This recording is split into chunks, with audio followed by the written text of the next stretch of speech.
Good morning everybody. आप सबका स्वागत है मेरे यूट्यूब चैनल पर। आज हम लोग मॉडर्न हिस्ट्री के पार्ट 2 को कंप्लीट करेंगे। आगे देखते हैं इसमें क्या है। अभी तक हम लोगों ने देखा है कि मॉडर्न हिस्ट्री को जिन 4 पार्टों में डिवाइड किया गया है, जिसमें हमने ब्रिटिश का राइज देखा है और कैप्चरिंग देखा है कि कैसे ब्रिटिश राइज करते हैं, ग्रो करते हैं और कैसे अपने पॉलिसीज़ को यूज़ करके धीरे धीरे पूरे इंडिया को कैप्चर करते हैं। अब इनके कैप्चरिंग के दौरान इन लोगों ने जो भी अन्याय और गलत काम किए, सीधी सी बात है, उनके चलते हर जगह थोड़ा ना थोड़ा बहुत कहीं ना कहीं रोष था ही लोगों के अंदर। इसके चलते लोग रिबेल कर रहे थे, विद्रोह कर रहे थे। तो उसी का शुरुआत है रिवोल्ट ऑफ 1857। इसी को हम लोग फर्स्ट वॉर ऑफ इंडिपेंडेंस भी कहते हैं, प्रथम युद्ध जो आज़ादी के लिए शुरुआत किया गया। क्योंकि उसके बाद फिर धीरे धीरे गांधी जी का आगमन होता है, फिर लोगों में जागरूकता आती है, जागरण होता है, ये जागरण लोक जागरण का समय होता है। फिर धीरे धीरे पूरी तरीके से लास्ट टॉपिक में हम लोग स्ट्रगल फॉर इंडिपेंडेंस को पढ़ेंगे। चलिए आगे बढ़ते इस टॉपिक की ओर कि जिसमें हम लोग रिवोल्ट ऑफ 1857 के बारे में पढ़ेंगे। चलिए, ये है रिवोल्ट ऑफ 1857।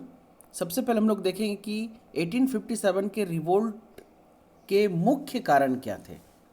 तो बेसिकली ब्रिटिशर्स ने अपने जितने सारे पॉलिसीज़ को यूज़ किया, लागू किया हमारे कंट्री में, उन सब पॉलिसीज़ का कहीं ना कहीं मुख्य मकसद सिर्फ एक ही था कि ज़्यादा से ज़्यादा मुनाफा कमाना अपने देश के लिए।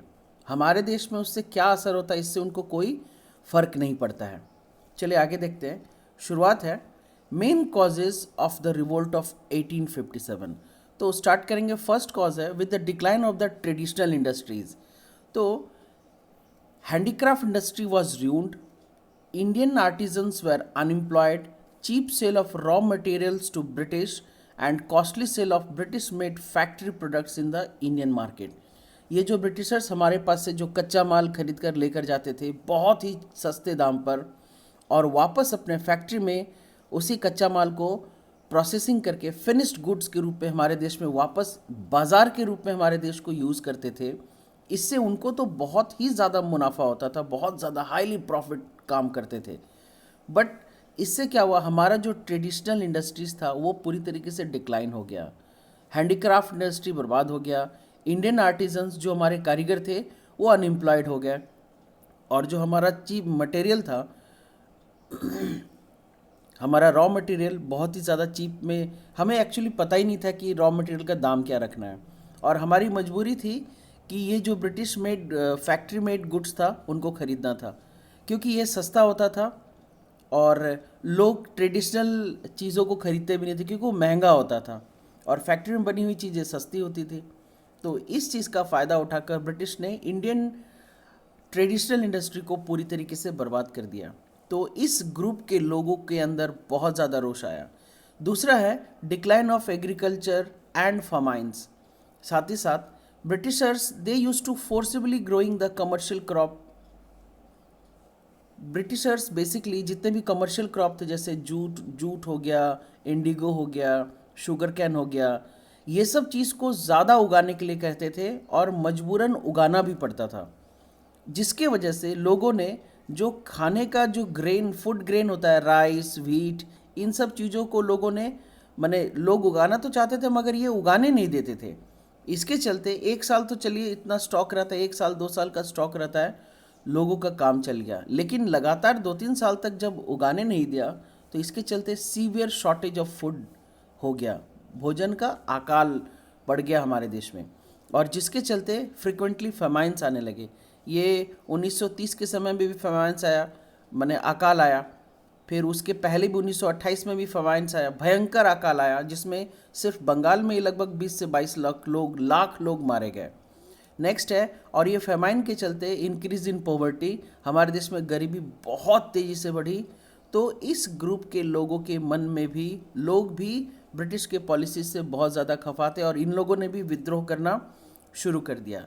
नेक्स्ट है लैंड रिफॉर्म पॉलिसीज़। हमने लास्ट टॉपिक में पढ़ा था, ब्रिटिशर्स ने लैंड रिफॉर्म पॉलिसीज़ लाए थे, वो परमानेंट सेटलमेंट बंगाल में, रैयतवारी सिस्टम, महालवारी सिस्टम पंजाब वगैरह एरिया में। तो इनसे भी जो किसान लोग थे उन लोगों के ऊपर बहुत बुरा असर हुआ, और इस लैंड रिफॉर्म पॉलिसीज़ के चलते increase the revenue demand by British, और new policy converted to the peasants into the bonded labour. ये जो इनका लैंड रिफॉर्म पॉलिसी था, इनके चलते क्या हुआ, जो किसान थे उनकी अपनी ज़मीन ख़त्म हो गई और वो बॉन्डेड लेबर मतलब बंधुआ मजदूर में कन्वर्ट हो गए। और अल्टीमेटली बहुत सारे लोग तो ऐसे भी ग्रुप में थे जिन्होंने खेती का काम ही छोड़कर पलायन कर गए और वो किसी या तो चाय के बागान में या फिर किसी फैक्ट्री के मजदूर बनकर अपने जीवन को कष्ट तरीके से बिताने लगे। और इसके चलते जितना भी ब्रिटिश लोग ये लैंड रिफॉर्म पॉलिसी लाए थे, इससे हमारा एग्रीकल्चर का पतन हुआ और बहुत ज़्यादा डिमांड करने के चक्कर में, रेवेन्यू डिमांड करने के चक्कर में ब्रिटिशर्स ने हमारे देश के किसानों का बहुत ही बुरा हालत कर दिया था। नेक्स्ट है political causes. A policy of annexation under doctrine of lapse and subsidy alliance policy, इन दो चीज़ों ने पॉलिटिकली बहुत सारे राज्यों को बर्बाद कर दिया था और राज्य के लोग उनके अगेंस्ट में खड़े हो रहे थे। नेक्स्ट है सोशल एंड रिलीजियस कॉजेज़। तो यहाँ पर भी सोशल और रिलीजियस कॉजेज़ में भी ब्रिटिशर्स लोग रिलीजन और सोसाइटी में इंटरनली घुस के इंटरफेयर करने लगे ज़बरदस्ती। जैसे एबॉलिशन ऑफ सती प्रथा एंड चाइल्ड मैरिज। आज के समय के हिसाब से सती प्रथा और चाइल्ड मैरिज तो बिल्कुल सही है, हम जानते हैं ये होना भी चाहिए, लेकिन उस समय के हिसाब से इंडियन सोसाइटी को ये चीज़ एक्सेप्टेबल नहीं था। इसलिए लोगों के मन में इस पॉलिसी को ज़बरदस्ती लागू करने के चक्कर में लोगों के मन में ब्रिटिशर्स के अगेंस्ट में बहुत ज़्यादा रोष आया। हम लोग पढ़ाई लिखाई कर लिए, समझ लिए हैं, इसलिए हम लोग समझते हैं कि ये चीज़ गलत है, सती प्रथा और चाइल्ड मैरिज दोनों। लेकिन उस समय के हिसाब से ये गलत था और लोगों को मानना था कि ब्रिटिशर्स लोग को हमारे सोसाइटी के कस्टम्स में घुसना नहीं चाहिए था। नेक्स्ट है प्रमोशन ऑफ विडो मैरिज। उस समय का जो समय था, विडो मैरिज को ये लोग प्रमोट नहीं करते थे, ये अलाउड नहीं था।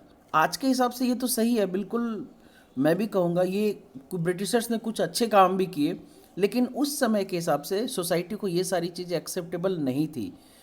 Education to for women, Britishers ने वुमेन को एजुकेट करने के लिए प्रमोट किया, ये भी उस समय के हिसाब से सोसाइटी के लोगों को पसंद नहीं था। उस समय का थिंकिंग इन सब चीज़ों को एक्सेप्ट करने के लिए नहीं था। और चौथा कन्वर्जन टू क्रिश्चियनिटी।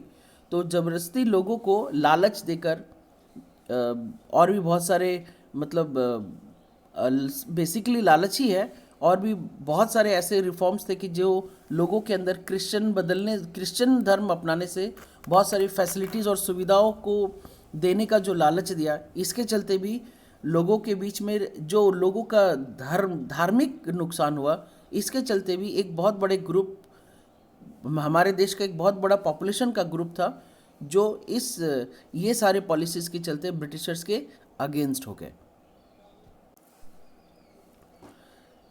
आगे देखते हैं, ये जो रिवोल्ट शुरू हुआ, ये सबसे बड़ा प्रॉब्लम था कि ये रिवोल्ट किसी मतलब पूरे देश में एक साथ शुरू नहीं हुआ। ये शुरुआत से धीरे धीरे ये सभी कारणों से ये लोगों के मन में ब्रिटिश के प्रति रोष तो था, लेकिन ये रिवोल्ट एक साथ शुरू नहीं हुआ। लेकिन फिर भी अल्टीमेटली रिवोल्ट हुआ तो सही। सबसे पहले देखेंगे जो रिवोल्ट का बीज था, जो असली जगह था, वो था बैरकपुर, वेस्ट बंगाल में। 29 मार्च 1857 में Mangal Pandey refuse to use the cartridge. ये कार्टेज इशू था, इन लोगों के साथ एक बहुत बड़ा कार्टेज इशू था। क्या कि ये जो कार्टेज में एक कवर होता था, उसमें ग्रीस लगा होता था, तो इनके बीच में एक र्यूमर था कि वो ग्रीस या तो काऊ के फैट का बना होता है या तो पिग के फैट का बना होता है। तो ब्रिटिश आर्मी में हिंदू और मुस्लिम दोनों थे, तो इन दोनों में से ये जो या तो काऊ का फैट से ग्रीस बना हो, चाहे पिग के फैट से ग्रीस बना हो, तो मुस्लिम्स और हिंदू दोनों के बीच में इस फैट को लेकर बहुत ज़्यादा माने प्रॉब्लम था, क्योंकि मुस्लिम्स पिग के फैट को यूज़ नहीं कर सकते थे, उनके धर्म के अगेंस्ट में वो था, और हिंदूज जो ग्रुप थे वो काऊ के फैट को यूज़ नहीं कर सकते थे, उनके मन में अपने धर्म के प्रति आस्था थी। तो ये जो कार्टेज वाला इशू था, उसमें जो ग्रीस लगा होता था उसके चलते, और उसको दांत से फाड़ना पड़ता था बंदूक में गोली भरने से पहले, तो ये जो इशू हुआ, इसके चलते इन लोगों ने गोली इस्तेमाल करने से मना कर दिया। फिर भी ब्रिटिशर्स ने ज़बरदस्ती करवाया। तो मंगल पांडे बैरकपुर से थे, बैरकपुर पोस्ट पर इनकी पोस्टिंग थी। अल्टीमेटली इन्होंने क्या किया, गुस्से में आकर, और साथ ही साथ और भी बहुत सारे कारण थे, एक दो कारण नहीं था, कि ब्रिटिश आर्मी में इंडियन सोल्जर्स को कोई प्रमोशन नहीं था, उनकी सैलरी बहुत सारी कम थी, फैसिलिटीज़ नहीं थी, कार्टेज वाला इशू तो था ही, और साथ ही साथ उन्हें देश छोड़कर बाहर भी जाना पड़ता था लड़ाई लड़ने के लिए। तो बहुत सारे कारण थे जो ब्रिटिशर्स के अगेंस्ट में इंडियन सोल्जर को मतलब विद्रोह करने पर मजबूर कर रहे थे। लेकिन शुरुआत एक कार्टेज वाले इशू को लेकर हुआ, और जिसके चलते मंगल पांडे ने ही open fire on his superior, इसने अपने सीनियर के ऊपर गोली मार चला दी और वो मर गया।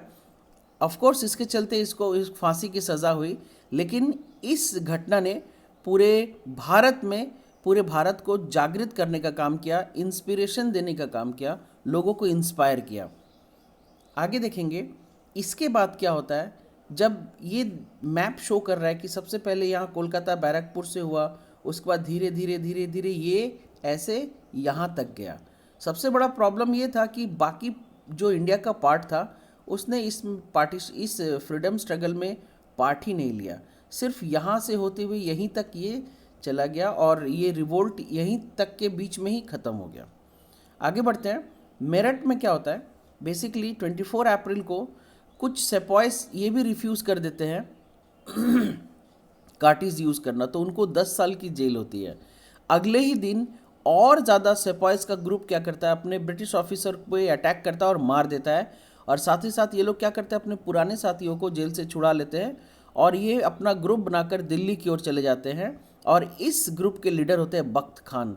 बख्त खान मेरठ से रहते हैं। बहुत बार पूछा जाता है कि मंगल पांडे बैरकपुर कोलकाता से, बख्त खान ये भी सिपाही ही थे, मतलब सिपाही थे ब्रिटिश आर्मी में, ये मेरठ से थे।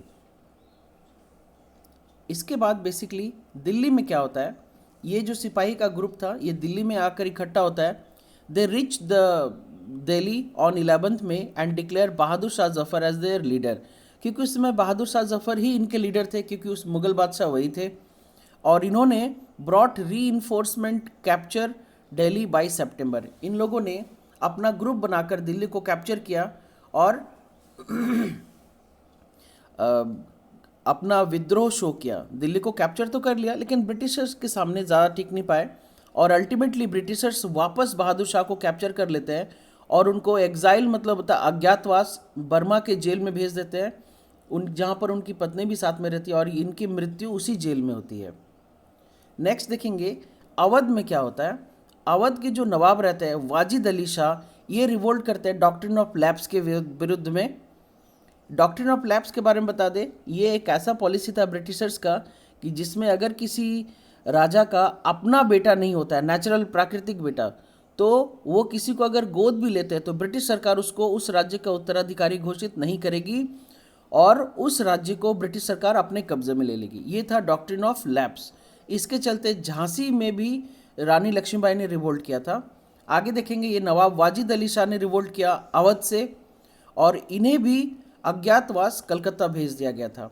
और इसके बाद उनकी पत्नी बेगम हजरत महल ने इस रिवोल्ट को जारी रखा, और इन्होंने अपने किसान, ताल्लुकदार, सोल्जर्स को लेकर ये रिवोल्ट किया, लेकिन फिर भी ब्रिटिशर्स ने इनको क्रश कर दिया था। 1858 में इनको ख़त्म कर दिया था। इसके बाद देखेंगे इस रिवोल्ट को बिहार में भी जारी रखा गया। बिहार का एक डिस्ट्रिक्ट है आरा, वहाँ पर कुंवर सिंह ने इस रिवोल्ट को जारी रखा।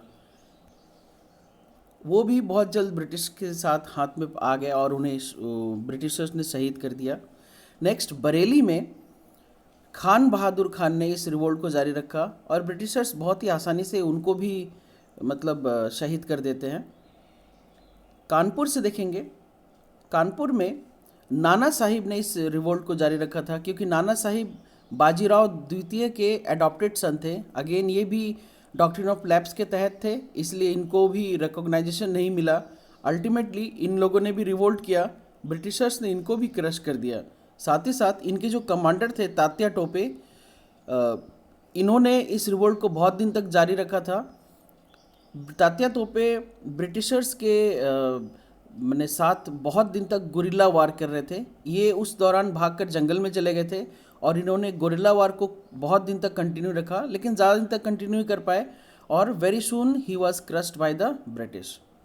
इसके बाद झांसी में देखेंगे, this revolt was led by Rani Lakshmibai but he was killed in the battlefield and British crush the rebel by July 1858। मतलब ये जो मैप दिख रहा है, ये मैप से बैरकपुर, आरा, कानपुर, झांसी, ग्वालियर, लखनऊ, बरेली, दिल्ली और मेरठ तक ही ये रिवोल्ट का एरिया जो था ये यहीं तक लिमिटेड था और बाकी कोई भी जगह पर इस रिवोल्ट को किसी ने सपोर्ट नहीं किया। इसलिए हम लोग देखेंगे, नेक्स्ट टॉपिक है कि the main causes of the failure of the revolt. इस रिवोल्ट के फेलियर के मेन कारण क्या थे?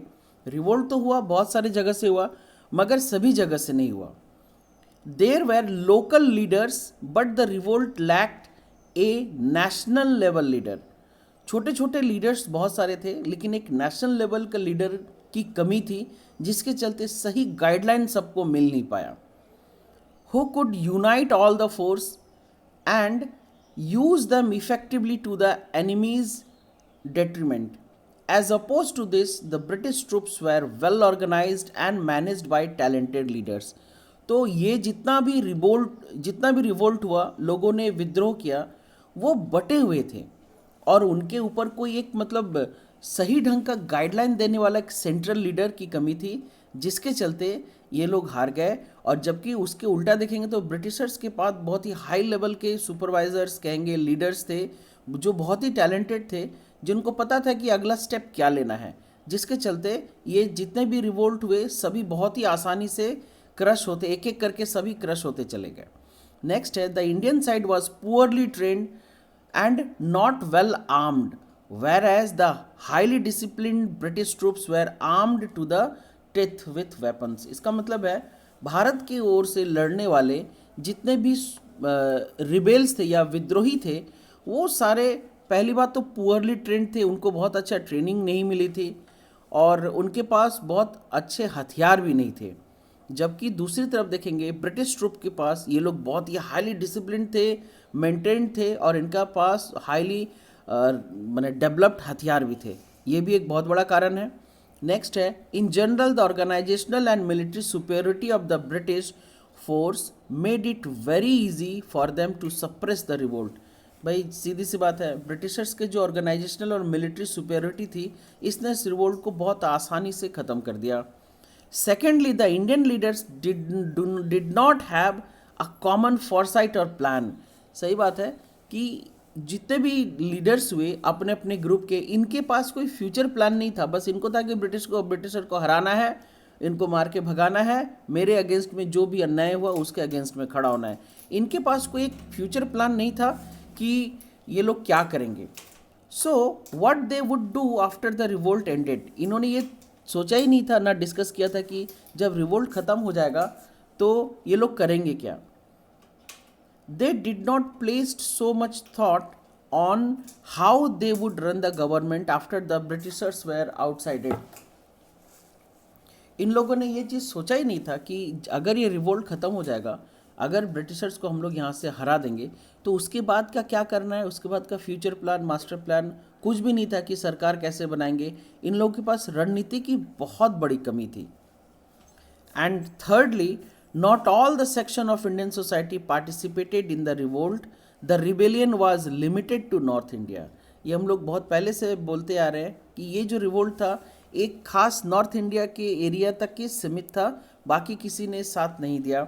Next, the presidencies of Bengal, Bombay and Madras, इन लोगों ने did not part in the revolt, neither did the Sikh soldiers. Even soldier group में जो सिख थे उन लोगों ने भी पार्टिसिपेट नहीं किया। As a result of all these factors, the revolt of 1857 was easily suppressed. ये सारे कारण थे जिसके चलते 1857 का प्रथम जो विद्रोह था, प्रथम जो लड़ाई थी, वो बहुत ही आसानी से ब्रिटिशर्स लोगों ने उसको ख़त्म कर दिया। इसके बाद क्या हुआ, ब्रिटिशर्स ने अपने पॉलिसीज़ में चेंज लाए। क्या क्या चेंज लाए इनको देखेंगे, क्योंकि ये सब पॉइंट से हर जगह से कहीं ना कहीं से क्वेश्चंस बहुत सारे बनते हैं।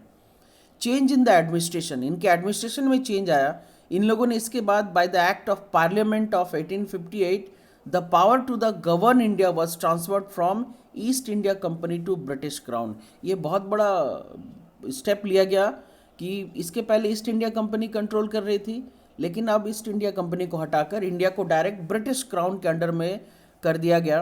And the Indian council act of 1861 enlarge the governors council for the purpose of making laws. अब ये काउंसिल एक्ट लाया गया 1861 का, जिसने गवर्नर के काउंसिल को बड़ा कर दिया, जिसमें उसको छूट मिल गई कि वो लॉ बना सकते हैं और उसको इम्प्लीमेंट भी कर सकते हैं। And which was known for the imperial legislative council. इसके बाद बहुत सारे पॉलिटिकल चेंजेस लाए गए भारत में। भारत नहीं कहेंगे, ब्रिटिश भारत कहेंगे, ब्रिटिश इंडिया में कहेंगे। इन लोगों ने अपने हिसाब से लेजिस्लेटिव काउंसिल्स बस बैठाए, हर जगह अपने सुपीरियर लीडर्स को रखा और वो लोग कानून बनाते थे जिसको पालन हम पूरे देश में किया जाता था। नेक्स्ट है प्रोविंशियल एडमिनिस्ट्रेशन।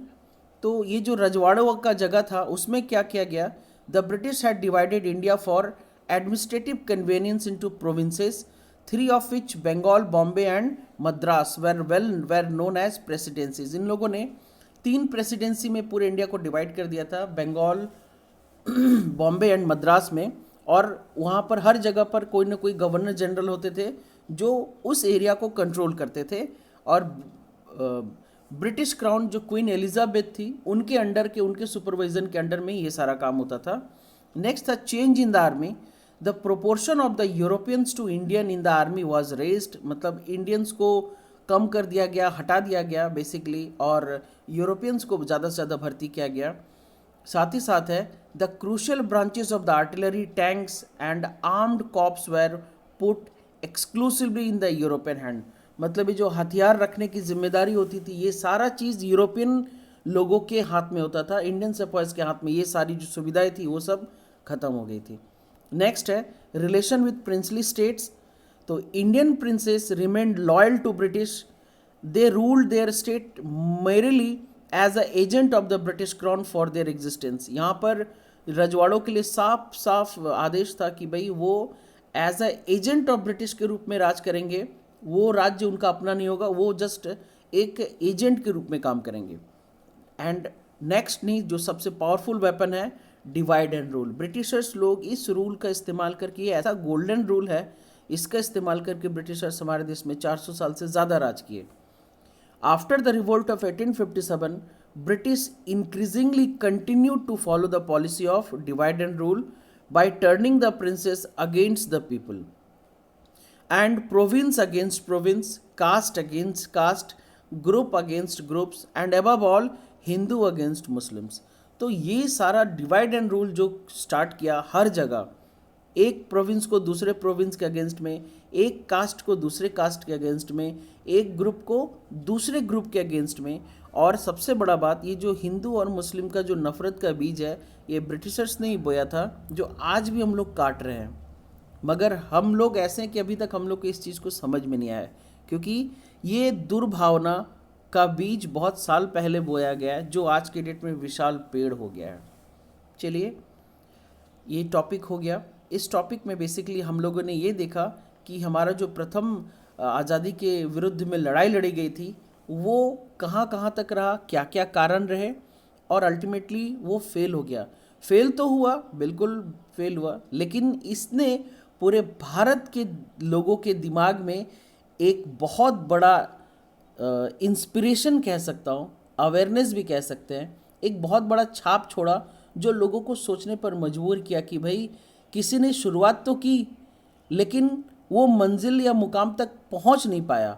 तो फिर धीरे धीरे जितना ज़्यादा सोचने लगे, लोगों का ग्रुप और ज़्यादा बनता गया, और समय के साथ धीरे धीरे धीरे लोगों को समझ में आया कि क्या गलती उन लोगों ने की थी, वो हमें नहीं करना है। और अल्टीमेटली एक लंबा सफ़र था 1947 तक का, लेकिन फिर भी अल्टीमेटली जीत हमारी ही हुई, और हम लोगों ने अपने देश में अपना एक फ्री सरकार बनाया, जो हमारे ही लोगों के द्वारा बनाया गया और हमारे लोगों के द्वारा चलाया भी जा रहा है। चलिए, मिलते हैं फिर से अगले वीडियो में। आशा करता हूँ मैंने जितनी जानकारी दी वो आपको अच्छा लगा होगा। अगर अच्छा लगे तो लाइक और शेयर ज़रूर कीजिएगा, और अगर कुछ मुझे सुझाव देना चाहते हैं तो मेरे कमेंट बॉक्स में ज़रूर लिखिएगा। फिर से मिलते हैं दूसरे वीडियो में। तब तक अपना ख्याल रखिए। आपका कीमती समय देने के लिए बहुत बहुत धन्यवाद। जय हिंद।